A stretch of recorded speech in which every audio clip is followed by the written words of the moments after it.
Hi friends, welcome back to saint words. ഭാഗം 9. കുരിശുവര പെരുന്നാൾ. ജോവാനും ജിയന്നയും ഇന്ന് പപ്പയ്ക്ക് പിന്നാലെ കൂടിയിരിക്കുകയാണ്. കുറച്ചധികം സംശയങ്ങളുമായാണ് നടപ്പ്. ജോവാൻ ജിൻഡോയോട് ചോദിച്ചു, പപ്പ, എന്തിനാ നമ്മൾ ചാരം കൊണ്ട് നെറ്റിയിൽ കുരിശ് വരച്ചത്?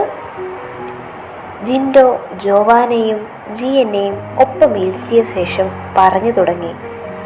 മനുഷ്യൻ്റെ നിസ്സാരതയെ സൂചിപ്പിക്കുന്ന ഒന്നാണ് ചാരം. മരിച്ചു കഴിഞ്ഞ് മണ്ണിൽ അലിഞ്ഞു ചേരും എന്നോർമ്മിപ്പിക്കുന്ന ഒരു ചടങ്ങാണിത്. ജിയന്ന ഉടൻ ചോദിച്ചു, അല്ല പപ്പ, ഇത്രയേ ഉള്ളോ? അപ്പോൾ ആ കാര്യം നമ്മൾ ഓർത്താൽ മതിയോ?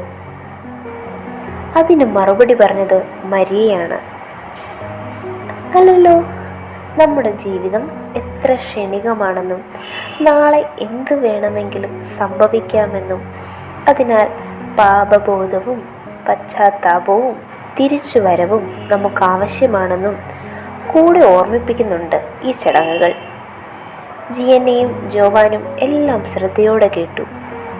അപ്പോൾ ജിൻഡോ ചോദിച്ചു, ഇന്ന് പള്ളിയിൽ പാടിയ പാട്ടുകൾ കേട്ടില്ലായിരുന്നോ മക്കളെ? മനുഷ്യ നീ മണ്ണാകുന്നു, മണ്ണിലേക്ക് മടങ്ങും,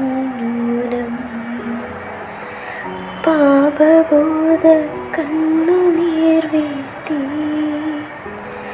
പാപ പരിഹാരം ചെയ്തു കൊള്ളുക നീ. മരിച്ച ശേഷം സ്വർഗത്തിൽ പോകണ്ടായോ എല്ലാവർക്കും? മരിയ ചോദിച്ചു. പോണം, കുട്ടികൾ ആവേശത്തോടെ പറഞ്ഞു. അപ്പോൾ നമ്മൾ തെറ്റുകൾ തിരുത്തണം, മരിയ കുട്ടികളോട് കൂട്ടിച്ചേർത്തു. വിശുദ്ധ ലൂസിയൂസ് ഒന്നാമൻ്റെ വാക്കുകൾ നമ്മെ തന്നെ വിശുദ്ധരായി പരിപാലിക്കുന്നതിനുള്ള ഏറ്റവും ഉത്തമമായ മാർഗം പാപത്തിൽ വീണു പോയവരോടുള്ള കരുണയാണ്.